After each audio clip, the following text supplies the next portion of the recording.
Hello friends, இனிய காலை வணக்கம். இன்றைக்கி பிரம்ம முகூர்த்த விளக்கு 2ஆம் நாள் ஏற்ற ஆரம்பிச்சிருக்கேன். 4:30 மணிக்கெலாம் எழுந்திரிச்சிட்டேன். 5 மணிக்கெல்லாமே ஏற்றிட்டேன். ஏன்னா முதல் நாளே நான் ரெடி பண்ணி வச்சுடுவேன் எல்லாமே. அதனால் எனக்கு வேலை ஈஸியாக தான் இருந்துச்சு.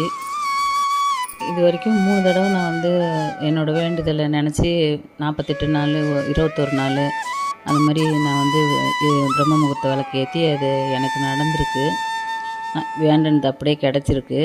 நான் பெருசாலாம் எதுவும் ஆசைப்படலை. அதனால் நான் என்ன கேட்டேனோ அது கிடச்சிருச்சு. இது குடும்பத்துக்காக வேண்டினேன். இப்போ இந்த 21 நாள் தீபம் போட்டது எனக்காக வேண்டிக்கிட்டு தான் ஏற்றிட்டுருக்கேன். நடந்து முடிஞ்ச பிறகு நான் கண்டிப்பாக உங்கள்கிட்ட என்னென்னு சொல்கிறேன்.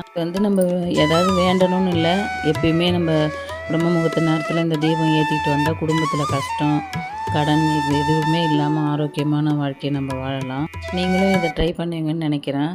கண்டிப்பாக செய்யுங்க.